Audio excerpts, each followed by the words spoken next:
नमस्कार दोस्तों। और घर ठीक नहीं सारे? बाल बच्चे बड़े निक्के नन्हे मुन्ने। चलो फिर तो अज असें गल्ल करनी मूवी दिक्खी नी 3 इडियट्स। हाँ वही है रैंचो, रियल रैंचो जो हमारे यूनियन टेरिटरी लद्दाख से हैं। सोनम वांगचुक भैया उनकी आईडी फॉलो कर दो और 3 इडियट्स के रियल रैंचो से भी मिल लो। तो उन्होंने अपने पैसे से आर्मी के लिए टेंट बनाए हैं, सोलर हीटर टेंट। तो आओ देखते हैं वीडियो कैसे काम करते हैं। करिए शुरू, चलते हैं।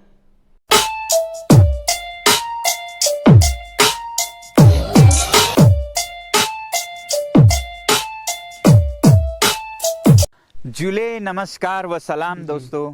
आप सब ने सुना होगा कि लद्दाख के इन सीमाओं से चीन और भारत की सेनाएं पीछे हटाई जा रही हैं, यानी कि डिसएंगेजमेंट हो रहा है, जो कि बहुत ही अच्छी बात है दोनों देशों के लिए और तमाम दुनिया के लिए, क्योंकि इन ठंडे पहाड़ों में दोनों तरफ की तकरीबन 50,000 सेनाएं तैनात थी और ये सबके लिए एक मुश्किलात का सबब था। दोनों तरफ के माओं ने बहुत से बेटे गंवाए यहाँ, और इतनी ठंडी बर्फीली पहाड़ों में जब सेनाओं को तैनात किया जाता है और उन्हें रहना पड़ता है कपड़े के तंबुओं में या फिर लोहे के कंटेनर्स में, तो बहुत बड़ी मात्रा में यानी कि लाखों लीटर मिट्टी का तेल जलाना पड़ता है, जो कि खर्च बहुत ज़्यादा आता है देशों पर, क्योंकि ये तेल बाहर के देशों से आता है। फिर प्रदूषण का क्या कहें, जिसके वजह से हमारा जलवायु परिवर्तन हो रहा है, और यहाँ लद्दाख जैसे इलाकों में तो हमारे बर्फीले जो पहाड़ हैं, ग्लेशियर्स हैं, वो पिघलते जा रहे हैं। तो दूसरी तरफ फिर सैनिकों को कितनी दिक्कत होती है, आग के हादसे होते हैं और बहुत सारे जल के मरते हैं, और बहुत सारे सैनिक तो ठंड से हताहत हो जाते हैं, दोनों तरफ, चीन के भी और भारत के भी। तो इन हालातों को देखते हुए हम जहां आज हैं, Himalayan institute of alternatives Ladakh, यानी कि हयाल एक वैकल्पिक यूनिवर्सिटी है जहां पर हम शोध करते हैं पहाड़ों में कैसे जीवन जिया जाए और यहाँ के जो स्रोत साधन हैं उनका इस्तेमाल करके जीवन को आसान कैसे बनाया जाए। तो इसी सिलसिले में हमने सोचा कि जब हमारे सैनिक इतने मुश्किलात में हैं सीमा पर, तो उनके लिए भी एक सोलर हीटेड शेल्टर क्यों ना बनाया जाए, क्योंकि आपने सुना होगा यहाँ हमने सोलर हीटेड घरों को बनाने में काफ़ी महारत हासिल की पिछले कोई 25-30 सालों में। तो अब ये मोबाइल यानी कि उठा के जिसे हम ले जा सके ऐसे घरों में, यानी कि तंबू जो कि सोलर हीटेड हों, वो कैसे बनाएं। इसके बारे में मैं ज़रा सा बताऊं तो ये कोई 15 साल पुराना मेरा एक आविष्कार है, जो कि शुरू में हमने चांगतांग के जो पश्मीना यानी कि कश्मीर जिसे कहते हैं के चरवाहे हैं भेड़ बकरियों के, उनके लिए, क्योंकि वो खाना बदोश होते हैं, उनके लिए एक टेंट बनाया था। तो इस बार की सर्दियों में हमने ये देखा कि जो हमारे सैनिक हजारों में तैनात है गालवान की वादी में, वहाँ बहुत कड़ाके की ठंड पड़ती है और उन्हें बहुत तकलीफ़ें हो रही हैं। तो हमने इस यूनिवर्सिटी में एक प्रोजेक्ट पे काम करना शुरू किया, और प्रोजेक्ट था एक ऐसा तंबू, पैसिव सोलर हीटेड टेंट बनाने का, जिसमें कि हमारे सैनिक आराम से रह सकें और गर्मी सूरज से हो और न तेल का खर्चा न धुआं हो। तो इस पैसिव सोलर हीटेड टेंट का जो ये आप प्रोटोटाइप देख रहे हैं, इस पे तकरीबन 1 महीना लगा हमें। तो ये सोलर टेंट अंदर से कैसा है और काम कैसे करता है, उसे देखने जाने से पहले मैं आपको ज़रा सा बताऊं कि ये कैसे बना हुआ है। इस टेंट के 2 हिस्से हैं। एक आगे का हिस्सा जो कि ग्रीन हाउस हिस्सा है, जहां से सूरज की गर्मी जाती है, और जो पीछे का हिस्सा है वो स्लीपिंग चैम्बर है, जहां की सैनिक रात को सोते हैं। और ये बहुत हाईली इंसुलेटेड हैं, बहुत जैसे रज़ाई होता है उस तरह का स्लीपिंग बैग की तरह है, और इस पर विंड शीटर वाटरप्रूफ कवर लगा हुआ है। और फिर ये जो आगे का हिस्सा है जो ग्रीन हाउस है, इससे हम अंदर जाते हैं।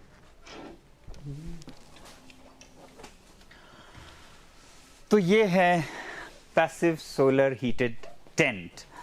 इस टेंट या तंबू के दो खास हिस्से हैं, एक जो कि स्लीपिंग चैम्बर है, एक सोलर लाउंज यानी कि शयन कक्ष और विश्राम कक्ष। यहाँ पर सैनिक दिन में आराम से खुले में बैठ के अपने काम कर सकते हैं, हथियारों का सफाई वगैरह, और दिन में बहुत ये गर्म रहता है मगर रात में नहीं। और फिर रात में ये कक्ष जो इसका उत्तर का हिस्सा है वो गर्म होके गर्म रहता है, तो वो यहाँ उनका सोने का हिस्सा है। अब ये पूरा टेंट कैसे गर्म रहता है, इसके तीन तरीके हैं।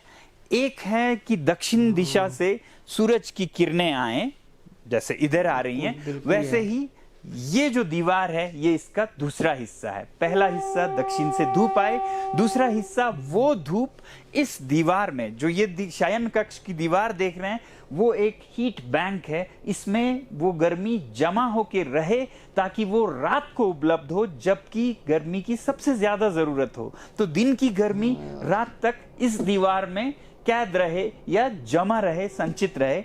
ये इस दीवार में हम पानी का प्रयोग करते हैं और भी कुछ मटेरियल्स का, और इसको पॉलीकार्बोनेट के पारदर्शी परतों से ढका गया है जिसमें से धूप जा सकती है मगर गर्मी वापस ना आए। तो इधर फिर खिड़कियां हैं, यहाँ एक दरवाजा है, और फिर उसकी दूसरी तरफ हम शयन कक्ष में, स्लीपिंग चैम्बर में जाएंगे तो तीसरा हिस्सा है इंसुलेटेड कक्ष। तीन हिस्से हुए, दक्षिण से धूप का आना, इस दीवार में वो जमा होके रहना, और फिर रात को ये गर्मी बाहर ना चली जाए उसके लिए एक इंसुलेटेड चैम्बर जहां से गर्मी बाहर ना जाए। तो आइए हम शयन कक्ष यानी कि जो स्लीपिंग चैम्बर है उसमें जाएं।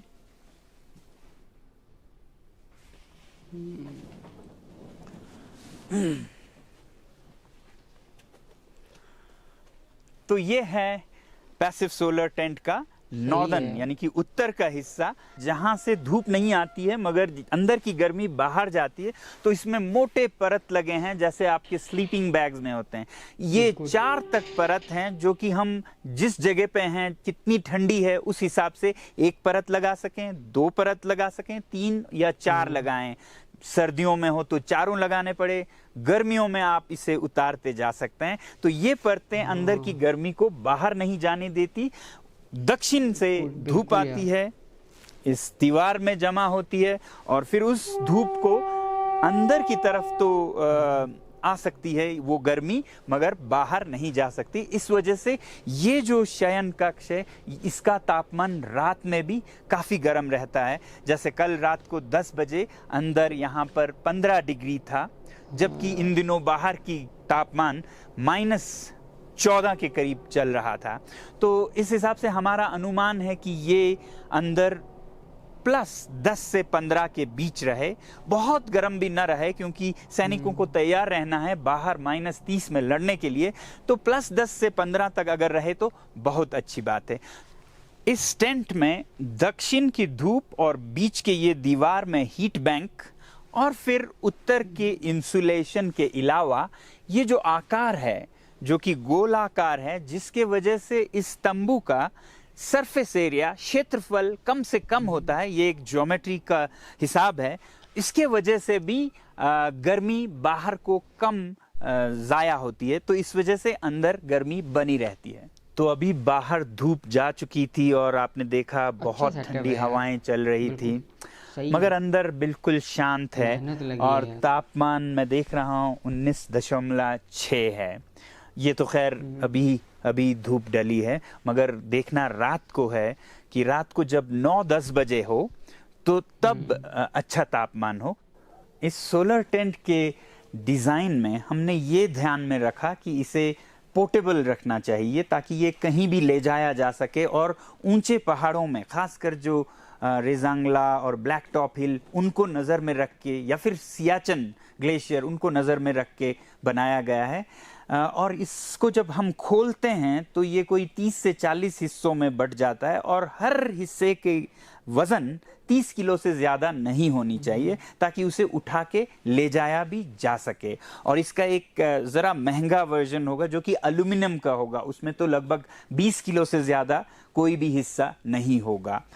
इसका डिज़ाइन हमने सेना के साथ निकट समन्वय रखते हुए, उनकी ज़रूरतों को समझते हुए किया है और सेना ने हमें बहुत सहयोग इसमें दिया है। अब अगर हम इसकी कीमत के बारे में बात करें तो ये टेंट आगे चलकर भी और अभी भी तकरीबन 5 लाख रुपए में बन के आता है। मगर इसके विकल्पों के साथ अगर तुलना करें हम तो विकल्प हैं लोहे के कंटेनर्स, उनमें एक तरफ तो हीटिंग की कोई व्यवस्था नहीं होती है, दूसरी तरफ उनका क्षेत्रफल एरिया जो है इसके आधे से भी कम होता है और उनका कीमत लगभग सेना को 9 से 10 लाख रुपए पड़ जाते हैं। तो ये आधे कीमत में दुगना क्षेत्रफल देती हैं। फिर दूसरा विकल्प है कपड़े के तंबू, वो तो सस्ते होंगे मगर बहुत ही ठंडे भी होंगे। इसी प्रोजेक्ट को अगर एक सरकारी लैब में एक रिसर्च प्रोजेक्ट की तरह किया गया होता तो शायद आधे से 1 करोड़ तक लग जाता। हमने यहाँ पर इसे बहुत ही कम खर्चे में किया और 1 महीने में डेवलप किया और इसका खर्चा हमने सरकार से नहीं लिया बल्कि ये जो परियोजना है ये मेरे अपने खर्चे से एक सेना के लिए भेंट या तोहफा के रूप में करने का हमने सोचा है। और अब हम बाहर आ गए हैं इस तंबू के, काफ़ी हवाएं चल रही हैं और काफ़ी ठंड है यहाँ पर। तो जाते जाते मैं ये बताऊं आपको कि इस तंबू का फ़ायदा सैनिकों को तो होगा ही, देश के खर्चे भी बचेंगे ही, मगर सबसे ज़्यादा फ़ायदा होगा आपको, हमें, खासकर लद्दाख के लोगों को और लद्दाख के तमाम पशु पक्षी फूल पौधे धन्यवाद करेंगे हमारे देश को। बताता हूँ वो कैसे। अभी जिस तरह से हमारे सैनिक और फिर चीनी सेनाएं और दुनिया की सारी सेनाएं जिस कदर से तेल जला रहे हैं उससे बहुत भारी प्रदूषण हो रहा है। भारतीय सेना ही लद्दाख में सालाना 1 लाख किलोलीटर का प्रयोग करती है ईंधन का, जिससे कि तकरीबन 3 लाख टन कार्बन डाइऑक्साइड हवा में जाता है, जिससे कि जलवायु परिवर्तन होता है, जिससे कि आप दिल्ली में महसूस करते हैं और समुद्र तल पर, और हम लद्दाख में ग्लेशियर्स का पिघलना, तमाम सिस्टम्स का बिगड़ना देख रहे हैं। तो हमारी उम्मीद है कि अगर हमारे सैनिक ऐसे तंबुओं का प्रयोग करते हैं तो भारी मात्रा में तेल के प्रयोग में कमी ला सकते हैं। वैसे ही मैं तो चाहता हूं कि चीन के सैनिक भी, जिनको वहां भी उन्हें ठंड लगती होगी, उनका भी बहुत खर्चा है, प्रदूषण तो फिर चाहे चीनी हो या भारतीय हो सबको भुगतना पड़ेगा। मुझे उम्मीद है कि ऐसे आविष्कार का फ़ायदा हमारे सैनिकों को मिले, हमारे आबो हवा को मिले और हमारे ही क्यों चीन की तरफ भी वहाँ की हवा भी साफ रहे, वहाँ के सैनिक भी इसका इस्तेमाल कर पाएँ, क्योंकि वो भी इंसान हैं, उन्हें भी ठंड तो लगती ही होगी। मगर शायद फ़र्क इतना हो कि अब की बार सामान भारत से चीन जाए, न कि हर बार की तरह चीनी सामान हम खरीदें, और ये जो व्यापार का फ़र्क है वो भी कम हो और सब पड़ोसी खुशी से रह सकें। आपको कैसे लगे ये विचार ज़रूर लिखिएगा, अपना ख्याल रखिएगा। और हम लद्दाख के इन पहाड़ों से आपको भेजते हैं बहुत सारा प्यार और झूले, नमस्कार, सलाम व धन्यवाद। ये वीडियो है, फिल्मों में तो रेंचो को देख लिया था, रियल लाइफ में भी देख लो कैसा है। बाकी यार ऐसे बंदे पे देख के प्राउड फील होता है यार। ऐसे भी हमारे देश में लोग हैं जो इतनी मुश्किलों में रहकर भी इतना कुछ सोचते हैं। बाकी होप आपको वीडियो अच्छी लगी होगी, अच्छी लगी तो लाइक कर दो और फिर मिलते हैं अगली वीडियो में।